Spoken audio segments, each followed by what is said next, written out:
Il n'y a jamais eu autant de blessés, de mutilés. On parle de mutilation, hein, des gens qui perdent leur œil, c'est pour la vie. C'est pas 2 jours d'ITT, hein, c'est perdre un œil. Ils sont plusieurs dizaines dans ce cas. Des gens qui ont perdu leurs mains, etc. Et donc c'est l'effarement au départ de ce mouvement de voir qu'il y a des blessés très graves. Et quand j'en suis au 4e signalement, je me dis ça va s'arrêter au bout du 20e, ou même avant. Et là j'en suis à 246. Vous avez dit, je signale toutes les... Non, je signale toutes les violences policières qui sont filmées. On dénombre déjà 11 morts depuis le début du mouvement, même si une seule de ces victimes est morte de façon accidentelle au cours d'une manifestation. Il s'agissait de cette personne âgée qui fermait ses volets à Marseille. Mais on dénombre surtout près de 2000 blessés maintenant, dont certaines mutilations très graves, vous venez de le dire. Pendant très longtemps, la France, on pourrait dire à juste titre, se vantait d'être un modèle du maintien de l'ordre.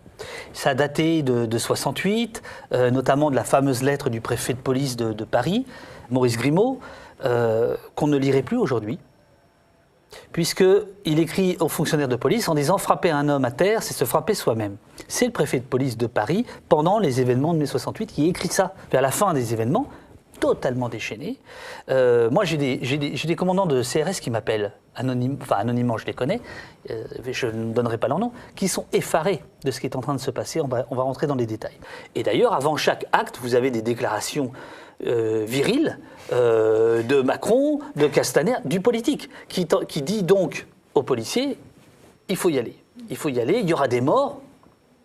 On nous a annoncé des morts. Des responsables politiques nous ont annoncé qu'il pourrait y avoir des morts, donc il y aura une réponse... Que des gens venaient pour tuer. Que des gens venaient pour tuer. La police n'a pas à massacrer quelqu'un qui a commis un délit. La police doit remettre à la justice des gens qui auraient commis des faits. Elle ne doit pas les massacrer, elle ne doit pas les mutiler, elle ne doit pas les blesser. Nulle part c'est écrit ça. Qu'il ait eu peur, ça se comprend.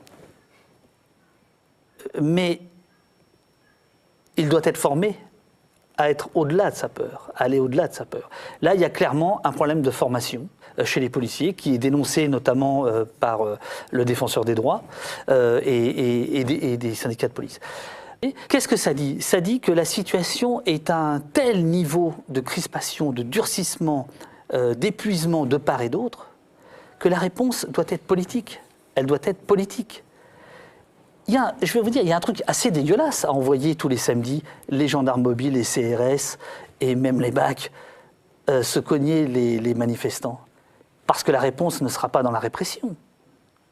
Les causes du désordre ne seront pas réglées par l'ordre. Ce qui est en train de se passer avec l'idée que tout le monde filme, normalement aurait dû depuis un mois interroger Castaner, interroger Macron, interroger Mélenchon, interroger tout le monde. Tous les gens, les représentants politiques, devraient se poser quand même très clairement la question. C'est-à-dire qu'aujourd'hui, tout est sous nos yeux, tout est sous nos yeux. Et c'est comme s'il n'y avait aucune prise de conscience. Oh, il le tabasse, putain, mais il le tabasse! Alors, déjà, ce policier, c'est pas n'importe lequel, c'est le commandant. C'est le chef. Et quand même, j'apprends ça rien à personne. Je veux dire, la police, c'est un monde extrêmement hiérarchisé. Donc déjà, on se pose la question quand même de qu'est-ce que ça veut dire? Qu'est-ce que ça veut dire d'être chef? Il se trouve que ce monsieur a été décoré de la Légion d'honneur le 1er janvier, 4 jours avant les faits. Il se trouve que si on regarde bien les images, que certains policiers, à un moment donné, l'empêchent de taper, d'autres l'aident et certains l'empêchent. Donc comprennent qu'il y a faute, comprennent qu'il y a... Bon, la faute, elle est absolument manifeste. Encore une fois, aucun policier n'est mandaté pour tabasser quelqu'un, quoi qu'il ait fait. Le jeune homme en question, le premier, il est plaqué contre un mur, il est immobilisé déjà, donc il y a juste à lui passer les menottes. Je veux dire, s'il a fait quelque chose, voilà. Et le deuxième se retrouve sur le capot d'une voiture, bastonné comme un fou par le policier. Donc là, pareil, je veux dire, l'affaire est entendue. Ce qui est extraordinaire quand même, c'est qu'on voit tout de suite le parquet qui sort le parapluie en disant il n'y a pas matière à enquête, ce qui est quand même invraisemblable. Oui, donc ces images de Toulon, prenons cet exemple, sont extrêmement choquantes. J'ai envie de vous poser cette question, David. Que risque vraiment un policier en France ? Alors, normalement, il risque la prison. On peut comprendre qu'un policier soit en partie protégé de par la nature de son travail, mais en partie seulement. Et là, on voit très bien depuis 1 mois et demi, j'en suis à 246 signalements, on voit très bien qu'il y a un sentiment d'impunité qui est affolant.